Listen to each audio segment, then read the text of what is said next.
I'm just warning without any ears.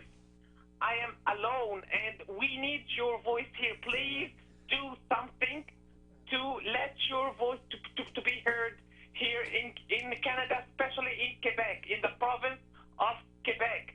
We are in great danger. Especially, I will tell you something. The Quebec government take a lot of French people as immigrants came, especially from Maghreb, from Morocco, from Algeria, and they do when they come here, they let them convert a lot of Christians.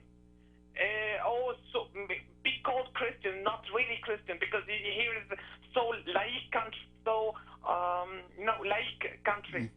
So please try to make something to save us here, please. Thank you. You have any answer for that? Yeah, I just like to tie what she said in, because this is really all related. Previous callers have brought up over and over again, why doesn't Saudi Arabia allow the building of churches? Well, it's very simple. You have to keep Muslims in ignorance. If you let them know even what Christians really believe, they're going to see a problem with their Quran. The Quran says Christians believe in a Trinity made up of Allah, Jesus, and Mary, and that they're three separate beings. But that's not what Christians believe at all. In fact, no Christians believe that. So what's that mean? The Quran is saying that's what Christians believe, and no Christians believe that. People would recognize that there's a problem here. So you have to keep Muslims away from Christians. You certainly can't allow Christians in Saudi Arabia. And plus, if you allowed true freedom of religion, people would be allowed to point out all the flaws in Islam.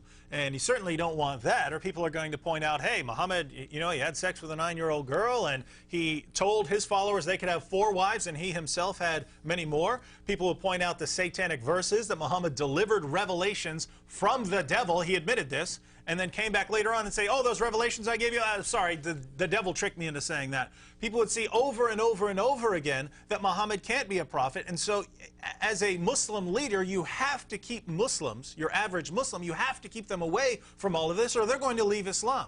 And even then you have to say, all right, if you leave Islam, I'm going to kill you.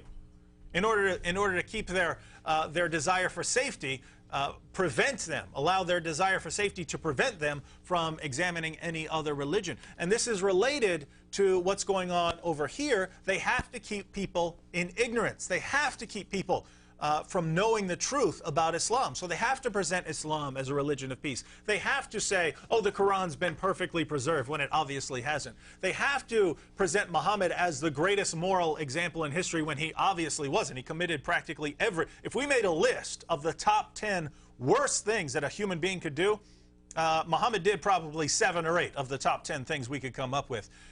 So Muslims have to keep people in ignorance, whether it's in Saudi Arabia, whether it's in Egypt, whether it's in Pakistan, whether it's in Canada, whether it's in the United States.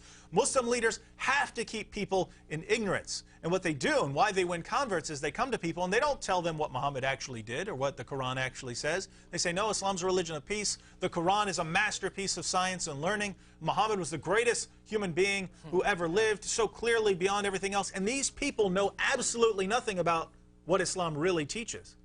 And so they say, wow, look at this great thing, look at this great religion. I will convert to this, because the leaders know once you go in, you're not coming out. That's right. Now, in the West, people do come out of Islam now. But as Islam grows, you will see less and less tolerance for people leaving Islam here in the West. But the bottom line is always, always, always keep people in ignorance in Islam. Mm-hmm.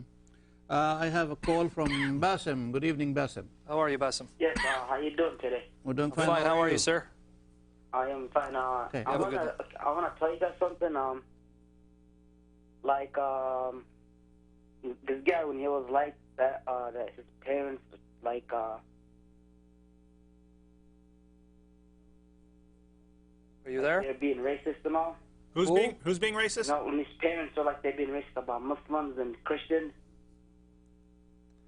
We didn't hear you, Bassem. You know, when he was like that, his parents are being racist with Muslims and Christians.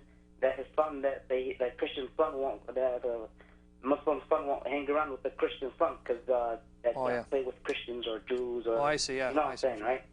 You're saying what the gentleman said, that his Muslim friend told him that his parents said he shouldn't be friends with that Christian. Is that what you're referring to?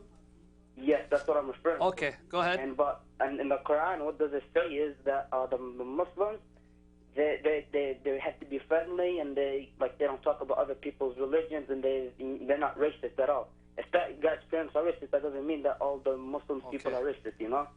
Well, Okay. wait. You said according to the Quran, you should just love everyone and be kind to everyone, and Yeah, that was and gonna read. even with Yes, Jews and Christians. yes, Okay, yes, explain this verse for me. This is from Ma'idah, verse 51. So Surah 5, 51. O you who believe, do not take the Jews and the Christians for friends.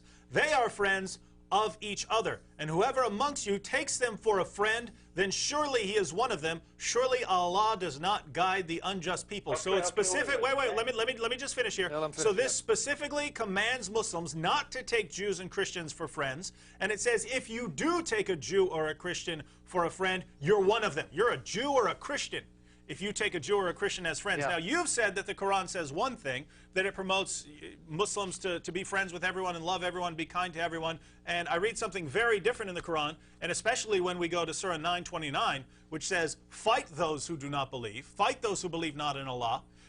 And it even says, from among the people of the book until they pay the jizya with willing submission and feel themselves subdued. So don't be friends with the Jews and Christians. Instead, you're to fight them until they pay you for the right to survive. Now, please defend your view and explain these verses. Yeah, explain what these mean. Okay, the question is, why do you guys keep on lying to yourselves, okay? And saying that Jesus is God's son and... Whoa, notice everyone who's watching this program, notice we find the same thing over and over again. A Muslim makes a claim. We point out what the Muslim has said is false according to his own book, that he's lied about his own book. And what do? They change the subject. Yeah. You've said something about the Quran. We've shown you that what you said is false based on the Quran. Either we know the Quran better than you and you've never read it, or you're deliberately trying to deceive people. Either way, if you're deliberately trying to deceive people, you should apologize because we've refuted you in front of tens of thousands or hundreds of thousands of viewers. And if you really believe that, if you were just ignorant about what the Quran teaches, you should say, oh, I'm sorry, I was wrong for what I said. But instead, you didn't do any of that. You just changed the subject to the deity of Christ. Yeah, what's going on here? What were you saying about the Son of God? How does that relate to what he just showed you? You said something about Christians say Jesus, Son of God. How did that relate to the passage he just quoted that said you should not befriend Jews and Christians? If you do, then you are like them. So how does that relate? Were you trying to connect the two? I don't think so. Okay. We have also a call from Tala or Talat. I'm not sure exactly because you're next on the air. Good evening. All right. Do we have Tala? Then next, Ibrahim. Ibrahim, you're on the air. Good evening. Hello. Hello. Hey, Ibrahim. Hello there. Turn off your TV. Listen. How are you doing today? We're doing fine. Listen to us on the phone, not on the TV, please. Yeah, put down the TV. Sorry, hello there. Yes, could you turn down your television, please? Yeah, hello, can you hear me? Yeah, yes, Yes. we can. Praise God. How are you doing today? Good. We're Lord doing fine. Jesus.